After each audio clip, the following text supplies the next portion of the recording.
बिस्मिल्लाहिर्रहमानिर्रहीम। आज हम करेंगे different possibilities of price and output determination under monopoly. Short run में प्राइस और आउटपुट डिटर्मिनेशन की डिफरेंट पॉसिबिलिटीज बनेगी। वो कौन सी हैं? सबसे पहले नॉर्मल प्रॉफिट,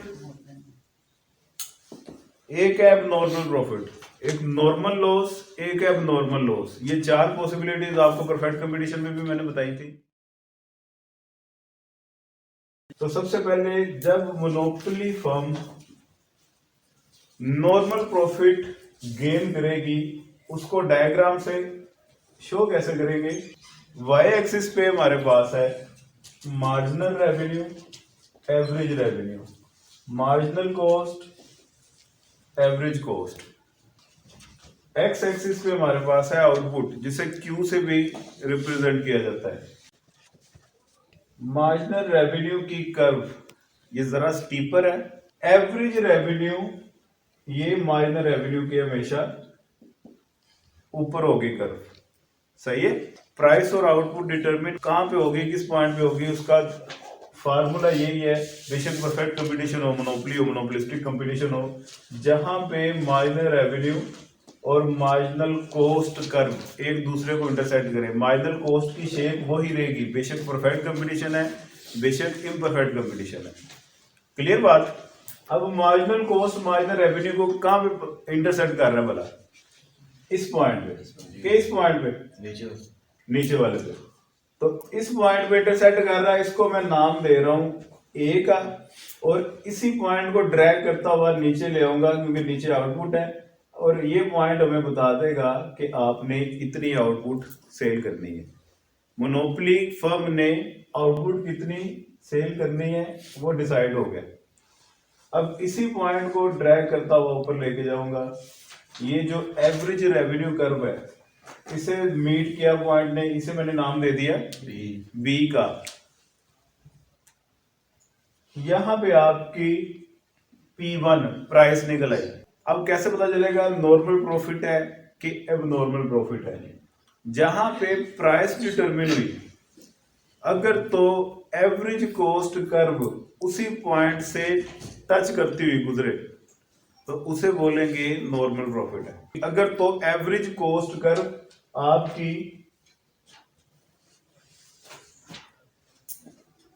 इसी पॉइंट से गुजरेगी, बी पॉइंट को टच करती हुई गुजरे, इसका मतलब क्या हुआ कि प्राइस भी इतनी और कॉस्ट भी, फर्म को कॉस्ट ऑफ प्रोडक्शन भी उतनी ही पे करनी पड़ रही है जितनी वो प्राइस चार्ज कर रहा है। इसका हरगिज़ मतलब ये नहीं है कि कॉस्ट भी उतनी प्राइस भी उतनी, प्रॉफिट कहां से आ गया, ये तो उसको 0-0 फिर बचत हुई।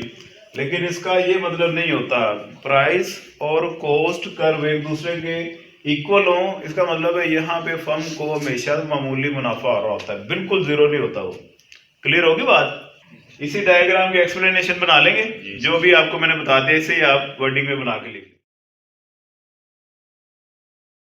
सुपर नॉर्मल प्रॉफिट या एबनॉर्मल प्रॉफिट दूसरी हेडिंग है, उसमें कर्व यही रहेगी, सिर्फ एवरेज कर्व यहां से आप मिटा देंगे। एवरेज कर्व के अलावा बाकी तमाम फ्रेमवर्क ऐसे ही बनाए, जरा रिपीट करें।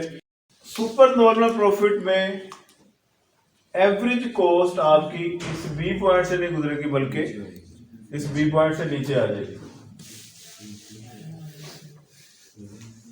ये है जी आपकी average cost curve. B point से फर्क सिर्फ यही है, उसमें जरा एवरेज कॉस्ट कर्व ऊपर थी, बी पॉइंट से गुजर रही थी, और इसमें नीचे। इसका मतलब क्या है कि ये जो पॉइंट है, ये डैश लाइन इंटरसेक्ट कर रही है एवरेज कॉस्ट कर्व को। इसे मैं ले गया हूं इस साइड पे C1, कॉस्ट इतनी बन गई। इसका मतलब फर्म को कॉस्ट इतनी बढ़ रही है, कॉस्ट ऑफ प्रोडक्शन, लेकिन वो प्राइस ये चार्ज कर रहे हैं, प्राइस ज्यादा चार्ज कर रहे हैं और लागत इनकी कम आ रही है। तो ये जो पोर्शन है जिसे मैंने हाईलाइट कर दिया, ये क्या है? Super normal profit. Super normal, मेरा ख्याल क्लियर है बात। Marginal revenue, average revenue, marginal cost, average cost और एवरेज वेरिएबल कॉस्ट भी इस पे है। Marginal revenue curve, average revenue curve उसके ऊपर, और इक्विलिब्रियम प्राइस और आउटपुट डिटरमिन होगी जहां पे माइनर रेवेन्यू और माइनर कॉस्ट एक दूसरे को इंटरसेक्ट करेंगे। इसको नाम ए का दे दिया, इसी को ऊपर ले गए एवरेज रेवेन्यू तक प्राइस निकल आएगी, इसको नाम बी का दे दिया। यहां तक आगे साथ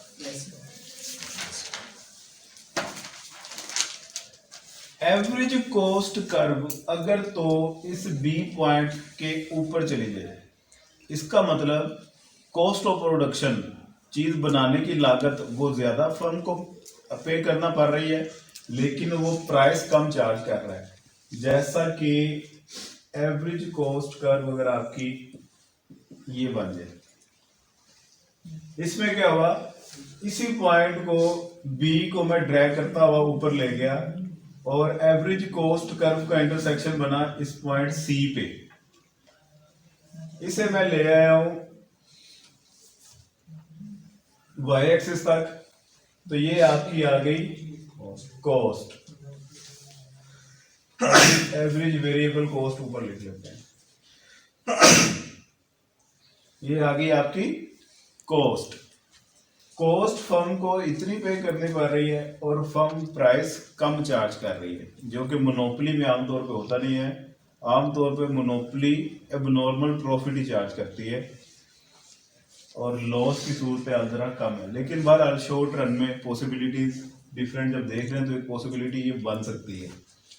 लेकिन साथ दूसरी चीज, इसको नॉर्मल लॉस का हमने नाम क्यों दिया, एबनॉर्मल लॉस का नाम इसको क्यों नहीं दिया, क्योंकि कम से कम एवरेज वेरिएबल कॉस्ट इसकी वो मीट हो रही है। एवरेज वेरिएबल कॉस्ट,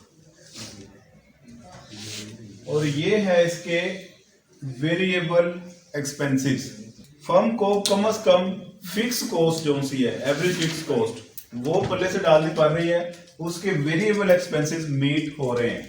ये नॉर्मल लॉस हो गया, क्लियर होगी बात। और लास्ट में है एबनॉर्मल लॉस। एबनॉर्मल या सुपर नॉर्मल लॉस है, ये तो कंफर्म है कि एवरेज कॉस्ट कर्व आपकी इस बी पॉइंट से ऊपर होगी। ऊपर है तो फिर ही लॉस है ना, कॉस्ट फर्म को ये रेंडर करनी पड़ रही है तो फिर ही लॉस है। लेकिन ये नॉर्मल लॉस है कि अब नॉर्मल लॉस है, उसके लिए फिर हमें देखनी पड़ेगी एवरेज वेरिएबल कॉस्ट कर्व, अगर तो वो इस बी पॉइंट को टच करती हुई गुजर रही है। इसका मतलब अब बात जो सी है वो बस से बाहर हो गई है, अब उसका गुजारा मुश्किल हो गया फर्म का, अब नॉर्मल लॉस हो गया। शट डाउन पॉइंट, ये शट डाउन पॉइंट भी है। एवरेज वेरिएबल कॉस्ट कर्व अगर बी पॉइंट के नीचे है तो नॉर्मल लॉस, अगर एवरेज वेरिएबल कॉस्ट इस बी पॉइंट पे है तो shut down point abnormal loss. एक पांचवी पॉसिबिलिटी भी आपको बता देता हूं, अगर एवरेज वेरिएबल कॉस्ट इस बी पॉइंट के ऊपर चला जाए तब भी एबनॉर्मल है तो एबनॉर्मल ही, लेकिन उसे फिर बोलेंगे close down point. Normal profit में ये एवरेज वेरिएबल कॉस्ट कर्व नहीं बनेगी, सिर्फ एवरेज कॉस्ट से ही हम डिसाइड कर लेंगे कि नॉर्मल प्रॉफिट है या एबनॉर्मल प्रॉफिट है। क्लियर है? तो उम्मीद करता हूं जी आपको ये कॉन्सेप्ट समझ लग गया होगा। पाकिस्तान जिंदाबाद।